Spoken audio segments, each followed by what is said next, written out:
Hey everybody, and welcome to Let'sStartPainting.com. My name is Jason, and today we're going to be creating a new scene. This is going to be lesson 1 of 12. We'll be creating a series of 12 paintings that start with the very basics, so that we can create a beautiful painting with very basic elements.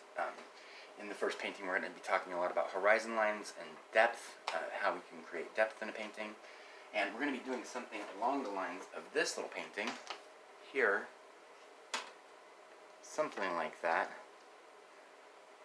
Nighttime scene. That might look so bright, but it's a nighttime scene. And what happens is we have depth. So we have a horizon line. We have our mountains in the distance. There's a little moisture in the air, so they're slightly hazy. A little closer, we step forward, we have some foothills, and then in the foothills we can start to see some detail of maybe some pine trees, and that's probably what's all over these mountains and back. We've got the whole entire scene lit with the moonlight, some brightly lit clouds. It's just a bright moonlit evening. Then we have our horizon line, and that's the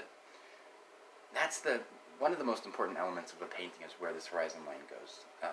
The lower in the scene, the further back you'll see. The higher in the scene, the closer up you'll see. You focus more. If we were looking down at the ground, for example, we'd have a horizon line that was way up here, and we'd be seeing elements that are a lot closer. In this case, we're going to do a basic rule of thirds, and we're going to divide the canvas in 3.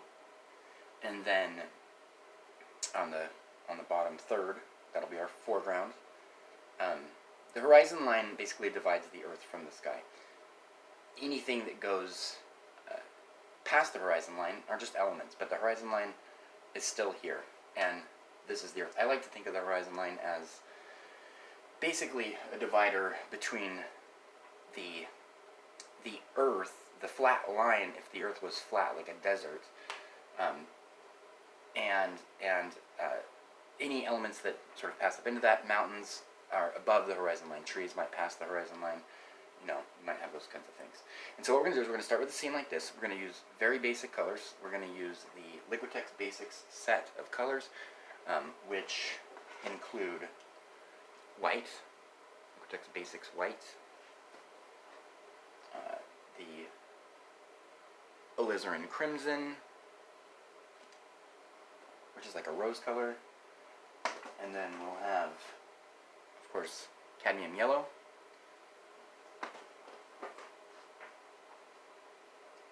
phthalo cyan, which is like a sort of a green. This mixes extremely well with the crimson and all the other colors as well. And then we'll have our cobalt blue, which isn't really a cobalt blue. It's a permanent blue. It doesn't really designate. It's just a blue. It's between phthalo blue and it's between phthalo blue and cobalt blue. Okay, so yeah. So what we're going to do is we're going to start by giving ourselves a basic sketch of the elements. So I'm going to put that off to the side. And I'm going to get our pencil here. And again, rule of thirds. That would be 1. That would be 2. And so our horizon line will basically go here, somewhere across here. It does not have to be perfect. That's a line. We have the moon also is not going to be right in the center, but we're going to put that off here. Just a basic circle. That's just going to be where it's at. We'll have some clouds up in here, maybe some reaching down from above, maybe some cruising across here. It's just a basic guide. Then what we'll do is way off in the distance, we're going to have our mountains that just creep up past the horizon line and into the sky. And the scene we were just looking at, it kind of comes up like this and then travels up, like that. Maybe we'll bring it back down a little bit. We'll work in that area. And then on the right side, we have like a little channel that falls, just kind of bring this, see we get freedom here, we get to put it where we want, and then we have a mountain that really climbs up here, and it could go way, way up there. It could, who knows how high that mountain could go. And then what we've got is our horizon. We're gonna have some light in here. It'll be coming down, brightening up water here. It'll be darker out here. And then we're gonna add some basic foreground elements. So we're gonna have a beach. And we'll just kind of call the beach like about that big. We'll have some rocks coming down in the foreground. Maybe a couple stones. These might go here, these might not. Maybe there's, like we said from that picture before, we're looking at the little stone there. And let's see, we'll have some rocks closing us into this beach and bringing us onto this beach, so that we have, we'll do what we want here. And these are lines that serve as a guide. They're not exactly, they don't have to be exactly like we draw them in. We'll let the paint do lots of work too.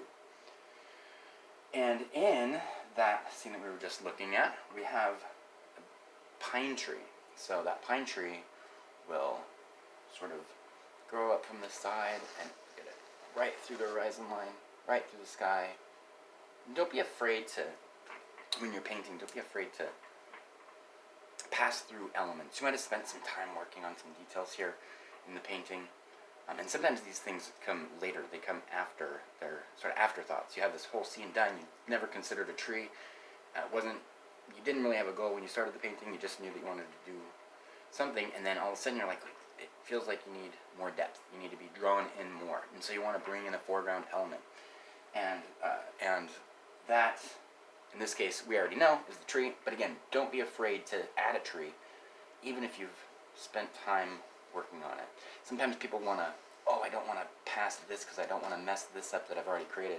Or, I don't want to, maybe they've spent a lot of time working in the water over here, and they don't want to put a big rock here, even though that rock will work perfectly to bring depth. And it's because they spent time detailing something in there. And it's okay to go paint over things that you've painted. It's okay to interrupt lines that you've spent time creating. It's important even. So we've got a tree, comes way up like that, and it's gonna have branches growing with tree life on it, and we'll just work that in. That'll be all over. And so, whoops, that's our guide. Knocked the camera there. We'll have the branches, the pine needles, and all the things that'll be coming off of this tree. Of course, it'll be lit by the moon. We'll have some highlights here. We'll get highlights here. Again, we can do whatever we want here. We can make that just a little bit bigger. I think that should be a little bit bigger. And back here, we're going to have pine trees growing up so that we can see more detail. And of course, that's the same landscape all the way across the board. And next, we'll lay out our palettes.